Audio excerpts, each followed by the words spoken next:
หนุ่มไทยหรือว่าเป็นผู้บ่าวเป็นวัยสูงอายุอยากจะมาอ่าช่วยเหลือหรือว่าเพิ่นมามักมาฮักเฮามาสู่ขอแต่งงานนี่น้องสิว่าแนวใดนี่ล่ะก็ได้อยู่จ้ะได้อยู่เลยก็โอเคอยู่เนาะเลยแต่แล้วแต่เจ้าหรือว่าแล้วแต่เพิ่นแล้วแต่เพิ่นเลยโอ้ก็ได้แล้วแต่เพิ่นมองเฮาแบบใดก็เฮาก็สิปรับตัวเข้าหาเพิ่นแบบนั้นเลยโอ้ประมาณนี้เนาะอืโดยอันนี้ก็เรื่องถามเรื่องความรักเนาะโดยก็คือดับได้ตอนนี้หัวใจยังว่างบ่เลย100%บ่ว่างเลยอ๋อถ้าเขามาจริงๆแล้วซะน้องล่ะสิว่าจังได๋สิรับต้อนรับเพิ่นอยู่บ่โดนนี่แหละเลยอืสิต้อนรับเพิ่นอยู่เลยเป็นอย่างดีเนาะเลยแต่เรื่องที่ว่าอาการใกล้ชิดนี้ก็แล้วแต่เพิ่นเลยอืมแล้วแต่เพิ่นเวลาเพิ่นอยากเรื่องฮักเรื่องมักนี่ก็แล้วแต่เพิ่นเนาะเลยเฮาเว้าให้บ่ได้แม่นบ่เลยเพราะว่าน้องนี่เป็นผู้ที่ว่าถ่ายคลิปออกไปถ้ามีคนใดมาชอบเนาะน้องเนาะเลยแต่ก็มาดูใจกันก็ใช้เวลาอีกโลนบ่น้องล่ะถ้ามีคนมามักมาฮักใช้เวก็ลาโลนถ้าบ่เพิ่นฮักแท้ก็บ่โดนปานใดอ๋อถ้าเพิ่นมาว่าแม่สบายดีและสวัสดีพ่อแม่พี่น้อง ปว FC ดอามาที่น่าฮักน่าแพงกันเพิ่นทุกคนไม่ว่าสิเป็น FC ทั้งฝั่งไทยฝั่งลาวพ่อแม่พี่น้องในต่างประเทศเนาะก็ยินดีต้อนรับเข้าสู่ช่อง YouTube บ่าวบุญจันทร์ Channel อีกแล้วพ่อแม่พี่น้องเอ้ยโดยกลับมาพบมาพอกันอีกคือเก่าคือเดิมพ่อแม่พี่น้องเติมพลังที่ทุกครั้งที่บ่าวบุญจันทร์มาถ่ายคลิปก่อนอื่นบ่าวบุญจันทร์ก็ขอกราบพ่อแม่พี่น้องฝากกดไลค์กดแชร์กดติดตามกด Subscribe ให้บ่าวบุญจันทร์นำแน่ทุกคนเลยเนาะเปิดคลิปออกมามื้อนี้พ่อแม่พี่น้องเดินทางมาทางครอบครัวของน้องล่าคือเก่าพ่อแม่พี่น้องเอ้ยกลับมาเป็นสะพานบุญให้ทางอ้ายใหญ่ใจดีหรือว่าผู้ใหญ่ใจดีจากประเทศเพื่อนบ้านของเฮาพ่อพี่น้องเพิ่นอยู่ประเทศไทยพ่อพี่น้องเนาะโดยตอนนี้บ่าวจันก็ได้ซื้อข้าวสารมาพ่อพี่น้องมาให้ทางครอบครัวของน้องล่าพ่อพี่น้อง1กระสอบเนาะโดยตอนนี้ก็มาฮอดจอดถึงหมู่บ้านของน้องล่าและเป็นที่เรียบร้อยพ่อพี่น้องมาฮอดเรือนรถซานพุ่นแล้วเนาะก็สิเข้าไปโอ้ไปลมหรือว่าไปคุยกับน้องล่าพ่อพี่น้องว่าเพิ่นมาแต่ไสแน่พ่อพี่น้องมื้อนี้เนาะมาถ่ายชีวิตประจำวันเพิ่นพ่อพี่น้องนี่เป็นสาวโสดพ่อพี่น้องสาวน้อยวัย18ปีสาวโสดเปิดใจพ่อพี่น้องถ้านมคนใดสนใจเนาะหรือว่าอยากจะเอาไปเป็นคู่ชีวิตหรือว่าไปเป็นคู่ครอบครัวพ่อพี่น้องตอนนี้หัวใจน้องยังว่างก็ยังโสดจริงๆบ่เคยมีแฟนมาก่อนพ่อพี่น้องหรือว่าบ่เคยเนาะตั้งแต่ใหญ่ขึ้นมาเป็นสาวน้อยวัย18ปีกำลังน่าฮักพ่อพี่น้องเนาะโดยถ้า FC ท่านใดเนาะสนใจเนาะก็ทักทายเข้ามาหาช่อง YouTube บ่าวบุญจันทร์ Channel ได้พ่อพี่น้องก็ยินดีที่จะเป็นสะพานฮักหรือว่าสะพานบุญให้ก็ได้พี่น้องเนาะโดยปะพ่อพี่น้องก็ต้องรอซ่าเนาะก็สิไปติดตามรับชม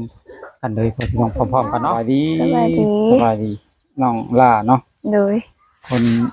ผู้จบผู้งามอีกคือเก่าพ่อพี่น้องก็สาวน้อยวัย18ปีเนาะโดยมันมาแต่ใส่น้องดามื้อมาซื้อตักน้ำแล้วตักน้ำเลยน้ำยังน้ำกินเลยตักอยู่ใส่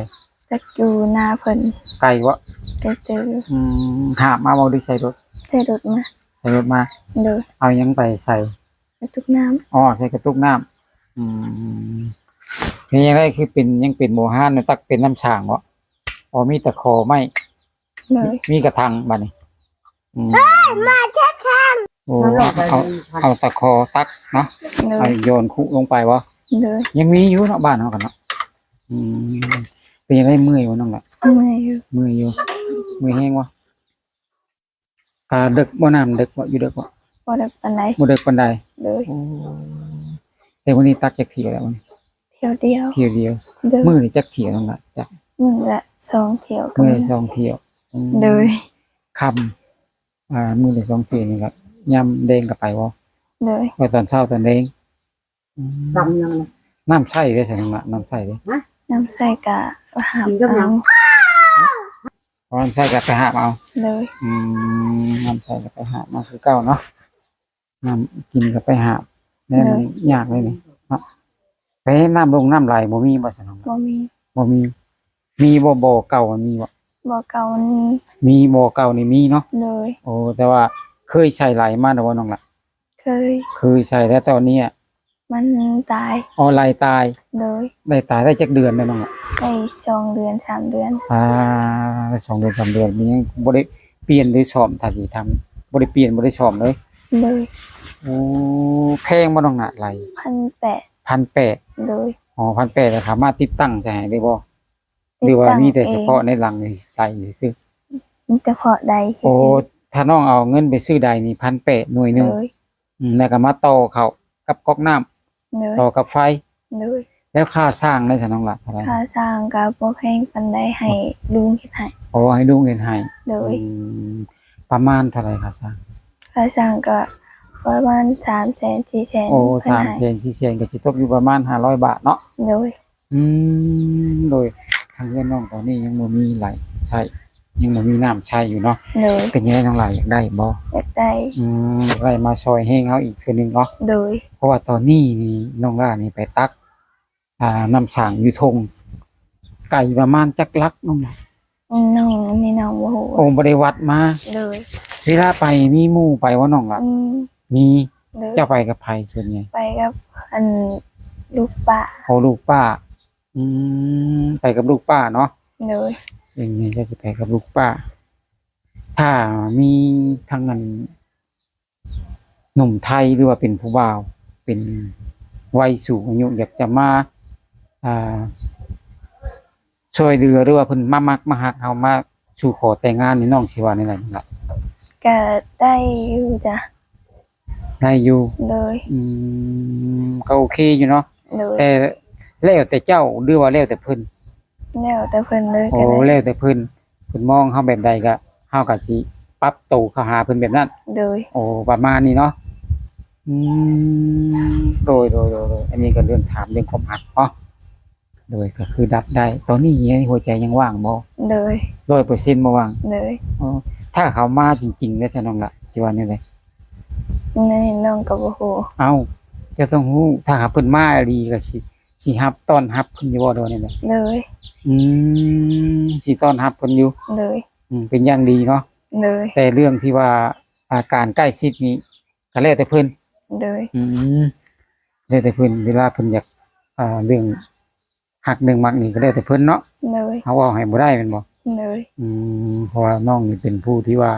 ถ่ายคลิปออกไป ถ้ามีคนใดมาชอบเนาะน้องเนาะ เลย แต่ก็มาดูใจกันก็ใช้เวลาอีกโลนบ่น้องล่ะถ้ามีคนมามักมาฮักใช้เว ก็ ลาโลน ถ้า บ่ เพิ่นฮักแท้ก็บ่รุนปานใด โอ้ถ้าเพิ่นมาฮักแท้นะ เลย ใช้เวลาบ่โลน เลย เจ้าก็สิใช้เวลาประมาณได้แต่ใจเนาะน้องเนาะ เลย ใจเพิ่นเข้าใจเฮาเนาะ เลย ใจตรงกันแล้วก็ถือว่าก็บ่โลนใช้เวลาบ่โลนว่าซั่นน่ะเนาะ เลย โดยน้องล่ะเวลาการบ่มีน้ำใช้บ่มีน้ำกินเป็นจังไดน้องล่ะท่อบ่เนาะนี่เด้ เลย เฮือนหมู่เด้ซะน้องล่ะมีบ่เฮือนแบบข้างบ้านอีหยังมีบ่ มี ยังแต่เฮือนน้องนี่ยังบ่มี เลย โอ้อันนี้เฮือนเจ้าบ่หลัง เพื่อนป้า เอาเฮือนป้าอีกเทื่อนึงโดยเฮือนป้าอีกก็ยังเอาธรรมชาติอยู่เนาะเฮือนป้าเนาะ เลย เอาเฮือนน้องล่าอยู่ทางพุ่นเฮือนน้องล่าก็ได้ยินข่าวว่าหลังคาหัวเนาะน้องเนาะ เลย หลังคาหัวในบ่อนนอนว่าจะว่า เลย ถ้าสิเปลี่ยนนี่ต้องเปลี่ยนทั้งแผงบ่ทั้งแผ่นบ่ดวนนี่เลย เลย โอ้ต้องเปลี่ยนหลังคาเนาะก็อยากให้น้องล่ามีน้ำใส่ก่อนเนาะ เลย เพราะว่าการเวลาซักเสื้อซักผ้านี่เนาะลำบากบ่เนาะนี่แหละ ลำบาก ลำบากบ่มีน้ำ เลย คันมีน้ำนี่มันก็สิง่ายเนาะน้องเนาะ เลย โดยพี่ข้าวน้ำน้องล่ะยังพอมีกินอยู่บ่ ยังพอมี มื้อนี้ก็ลุงซื้อมาผักสอบหนึง เลย ลุงซื้อมาผักเข้ามาผักเป็นกระสอบมีทางผู้ใหญ่ใจดีเพิ่นเนาะ เลย ฝากมา เจ้าสิซื้อมื้อนี้ซื้อข้าวสารมาฝากเนาะ เลย หนึ่งกระสอบโอ้ยพี่น้องเลยครอบครัวของน้องล่าเนาะก็คือครอบครัวของน้องคนนี้ก็ขาดเคินไว้พี่น้องเลยขาดเคินหลายสิ่งหลายอย่างเนาะน้องเนาะ เลย คือว่าแต่ครอบครัวบ่พร้อมหน้าพร้อมตากันหรือว่าพ่อกับแม่ก็เลิกกันไปบ่น้องล่ะ เลย โดยก็อยากมาถามน้องล่าอีก อ่าเทื่อหนึงเนาะก็มีหนุ่มไทยมิ่นเข้ามาขอถามว่าถ้าอายุเพิ่น50ปีอะไรประมาณนี้เพิ่นสิมาเว้าเรื่องค่าดองสินสอดน้องล่าว่านี่ได้น้องล่ะ แล้วแต่ใจเพิ่นมักฮักเฮาแล้ว โอ้ได้แต่ใจเพิ่นมักฮักเนาะ โดย น้องล่านี่เป็นอะไรตัดสินสิคัดฝืนใจบ่น้องล่ะ บ่ บ่ฝืนได้แต่เพิ่นเนาะน้องเนาะ โดย โดยเฮ้ยใจเพิ่นถ้าเพิ่นยังเอาไปอยู่นำได้ซะน้องล่ะแบบไปทั้งแม่ทั้งเจ้านี่ ไปได้อีก ไปได้อยู่ โดย บ่มีภารกิจบ่มีธุระหยังบ่นำเฮือนนี่ บ่มี แม้ว่ามีแนวหือห่วงอะนะ บ่มี แต่ว่าแม่ม่านบ่อืมโดยไปได้เนาะ โดย เพิ่นยังเอาไปเฮ็ดงานนำแน่นั่นล่ะหรือว่าเพิ่นอยากเอาไปเป็นก็ง่ายๆก็เอาไปเบิ่งใจกันว่าซั่นซะเนาะ โดย เอาไปเบิ่งใจกันน้องลาก็ไปได้เนาะ โดย ไม่เป็นลูกจ้างเพิ่นแน่แล้วก็เพิ่นเอาไปเบิ่งใจนี่ประมาณนี้แหละตัดสินใจดีแล้วว่าที่ว่าโดยมาเนี่ยตัดสินใจดีแล้ว โดย ตัดสินใจเรียบร้อยแล้ว คิดว่าไปได้เนาะ โดย ถ้าไปบ่ได้ก็ให้บอกเลยน้องละเนาะ โดย ถ้าว่าน้องละบ่มักคนใดก็ขอให้บอกลุงเนาะ โดย ว่าลุงก็สิได้แก้ปัญหาตอนนี้เนาะ โดย บ่ให้เพิ่นพังเนาะน้องเนาะโดยแต่คนที่ฮักน้องล่าก็ยังบ่ทันได้ว่าที่มีคนจริงใจบ่ โดย ก็มีแต่อันว่าทักทายเข้ามาซื่อ โดย ๆน้ำดุงซื่อๆเนาะก็ยังบ่ทันได้คนมีจริงใจคนพี่น้องเลยเนาะถ้าว่าเขาจริงใจเนาะก็คือสิมาตุน้ำบ้านเฮาแล้วเนาะ โดย แต่ตอนนี้น้องล่านี่ยังบ่มีคนคุยเนาะน้อง โด เนาะ ย อืมโอเคไว้พี่น้องเลยจังไรก็เป็นกำลังใจให้ทั้งน้องล่าในพี่น้องเลยมื้อนี้เนาะเงินที่เหลือซื้อข้าวให้พี่น้องเลยก็จะได้มอบให้น้องล่าเลยพี่น้องเลยเงินที่เหลือน้องๆเนาะ โดย ตอนนี้ก็สิได้เอาเงินให้คนสวยได้พี่น้องเงินที่เหลือซื้อข้าวเนาะพี่น้องเนาะน้องล่ะดึงมาให้เนาะ ใจเด้อ จ้าขอบใจค่ะอวยพรให้ทั้งอ้ายเพิ่นนี่น้องล่ะให้เพิ่น ว่า ใจ ให้ ดี อ้ายเพิ่นอยู่ดีไม่แห้งบ่ให้เจ็บบ่ให้ไข้เด้อ ปีใหม่นี่ก็ขอ คิ ให้ ด เพิ่ ห น ยังก็ให้ร่ำรวยให้ได้ใจ ให้พลาคนฮักกะนี่ โดยนี่ก็คำอวยพรของน้องล่ะเนาะ โดย โดยคำอวยพรของน้องล่าขอให้พี่น้องเลยก็ขอให้ทั้ง FC ของเฮานี่ก็ขอให้อยู่ดีมีแฮงเนาะความเจ็บอย่าสิได้ความไข้อย่าสิมีนะน้องเนาะ โดย ถ้าคิดเงินก็ขอให้ได้เงินคิดทองก็ขอให้ได้ทองเนาะ โดย ขณะที่การงานก็ขอให้เพิ่นราบรื่นเนาะ โดย เพราะว่าปีใหม่นี้เนาะสงท้ายปีเก่าต้อนรับปีใหม่นี่ก็สิเป็นมื้อแรงนะน้องเนาะ โดย ขอให้เพิ่นโชคดีเฮงๆทั้งเพิ่นทั้งโตเนาะทั้งน้องล่านํขอให้เพิ่นฮักใครก็ขอให้ประสบความสำเร็จนะน้องเนาะขอให้เพิ่นสมหวัง โดย โอเคน้องล่ะสิบ่รบกวนแล้วเนาะขอสิจบไว้สำนี้ก่อนค่อยเจอกันในรอบหน้านะน้องเด้อ โดย จ้าสวัสดี สวัสดี สวัสดีโอเคพี่น้องเอ้ยโอ้ลมกับน้องล่ามาได้เป็นที่เรียบร้อยพี่น้องเป็นสาวที่น่าฮักน่าหวานทีเดียวน่าสงสารพร้อมพี่น้องครอบครัวของน้องนี่ก็ลำบากมากเลยพี่น้องเนาะโดยก็ขอบคุญขอบคุณเนาะทาง FC ที่คอยติดตามส้มส่องบ่าวบุญจันทร์มาตลอดพี่น้องเลยถ้าสนใจเนาะก็ทักทายเข้ามาหาทางส่องบ่าวบุญจันทร์ซาแนลได้พี่น้องสงสารน้องเนาะโดยก็ขอบคุณขอบใจขอบคุญขอบคุณพี่น้องทาง FC เด้อเบิดสู่ทุกคนปีใหม่นี่ก็ขอให้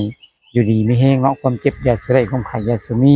ถ้าคิดเงินก็ขอให้ได้เงินก็คิดทองก็ขอให้ได้ทองเนาะขณะที่การงานทุกท่านก็ขอให้ราบรื่นเจริญรุ่งเรืองเด้อพี่น้องเอ้ยบ่ผิดพลาดประการใดก็ขอโทษขออภัยหลายๆกล่าวคำว่าสบายดี